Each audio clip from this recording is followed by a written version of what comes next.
Hello folks, this is Keenlinar, and I thought I would show you, since I enjoyed doing my other Redstone Cannon video, I thought I would show you my newest creation. First of all, I'd like to tell you what this creation was meant to be. Originally, I was intending to invent a system where I would have a redstone clock loop, like this, and it would power, and then it would be connected to a system that would count how many times it went around and have a torch for each time it went around. Well, I was capable of doing that, but the issue is, on most of my circuits, it would burn out even on I had a 300 tick clock, because 300 ticks on and 300 ticks off is 1 minute. So I even tried doing, like I have here with this 2-tick clock, I tried removing all torches together from it and just having redstone repeaters, and that did keep it from burning out until I plugged it into my mechanism, at which point any torches attached to that burned out. So that was frustrating. Sorry about that, I had to turn the music off, it was starting to overpower my voice a little. But what I was able to do, using the same mechanism and using a button instead of a clock, well, I'll show you. 1 press, 2, 3, and 4. It's an interesting mechanism, one that I had some fun building, and as a result, it accidentally taught me how to build a T flip-flop. For those of you who don't know much about redstone or logic gates, I will be explaining what I'm building as I go along. So first of all, well, let's show you how to build it. So first of all, what you're going to need is an RS NOR latch. This is a thing that makes it so that it's essentially like a bit of memory in a computer. So let's assume that this is my output, this torch here. So right now I'm getting a true output constantly, right? Until I hit this button, at which point I'm getting a false output. Even though this is no longer providing power here, this will provide a false until this receives power, at which point this is constantly outputting true again. And what this means is that we can have a system that remembers that I pushed this button. So first things first, you're going to want to... Okay, and then the next thing we do, well, the next thing we would need to do would be connect this to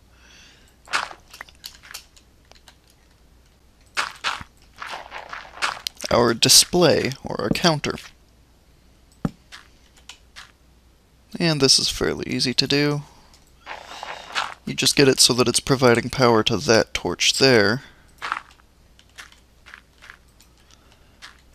And then, when I push this button, this light comes on. But what if we want it to turn off as well? Well, then we would need what is known as an AND gate. An AND gate is fairly self-explanatory. It is a gate that is only outputting power. Hold on. It is a gate that is only outputting power when this and this are both on.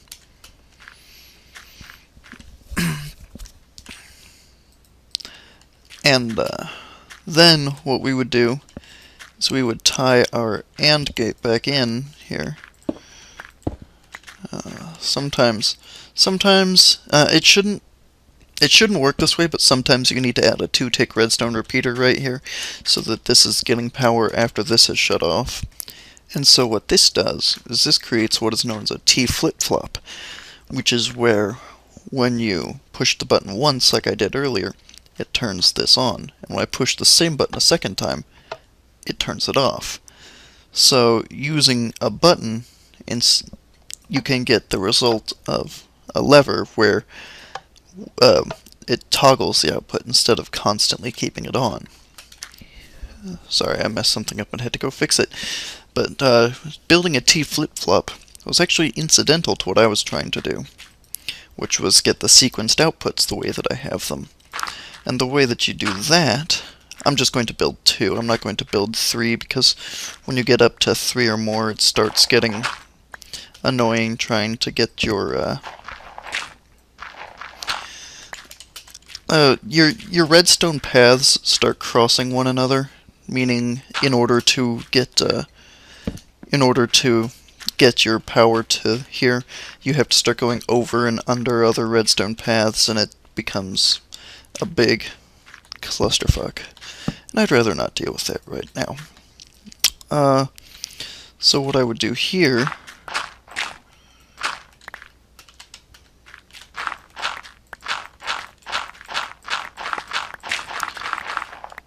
is I would build another RS NOR latch and attach it to my output.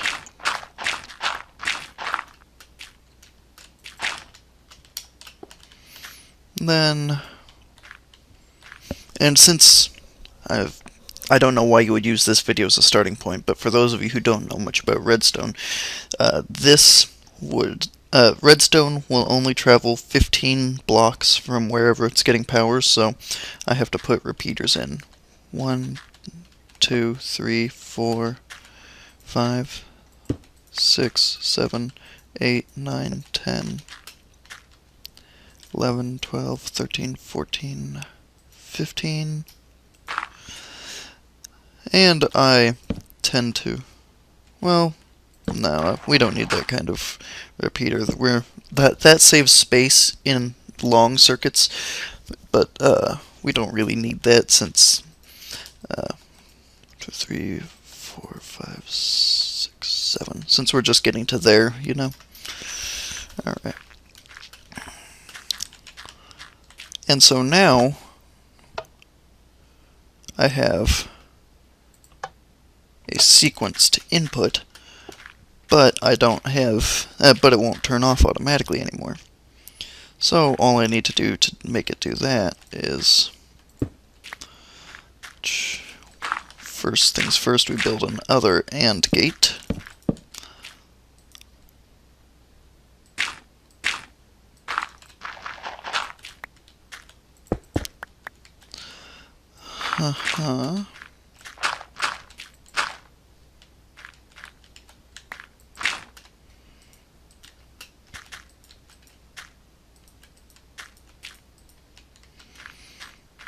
Then we tie it all in. Yes, I know I'm hacking. I know I'm a terrible person for it, but I only do it for videos like this where I'm showing you guys how to do something, or for videos like my roller coaster. I don't hack in my normal worlds. So then you do like we did earlier, except this time we need to tie it into both the reset sides of the RS NOR latches. So it's 1, 2, 3, 4, 5, 6, 7, 8, 9, 10, 11, 12, 13, 14.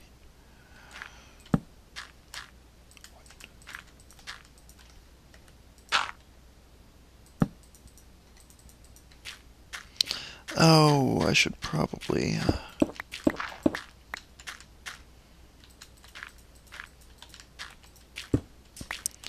do that just to make sure that it's all going well. And that will mean I'll need to move that back. There we are. That should work. Okay. And now when I push this switch, that one turns back on.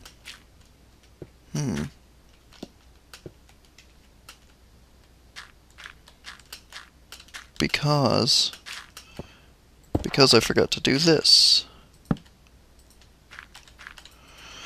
Yes, I should have mentioned earlier, you need 8 ticks leading from your RS NOR latch to your AND gate, or else this is powering it at the same time that that is, and you don't want that because then this just instantly powers. What you want is, you want for it to power the RS NOR latch and the AND gate at the same time, but then for your RS NOR latch to be delayed powering your AND gate so that you get another press in. I'm aware that there's probably a more efficient way to do this, but this is the best way that I've found. And I'm willing to bet that I'm going to get this light turning on and then both turning off instantly with the way that I just fixed it. Nope. There we go. Alright, and now that I have shown you how to build it, let us hide our circuits as much as possible.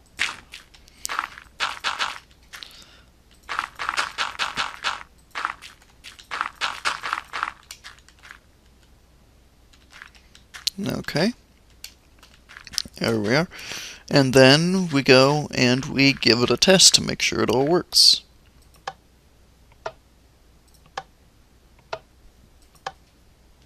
Voila. So that is how you make a system that sequences its outputs and then shuts itself off after all the outputs are on. It's a relatively simple mechanism and maybe not the most useful on its own, but as part of a larger circuit I could definitely see a few uses for it. Let me know if you want me to keep doing Minecraft videos like this, or if you want me to just stick to Let's Plays like my Mirror's Edge videos.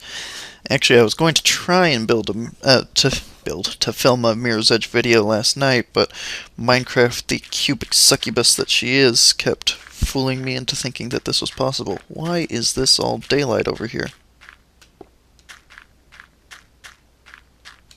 Huh. And as I get closer, it realizes that it's fucking up.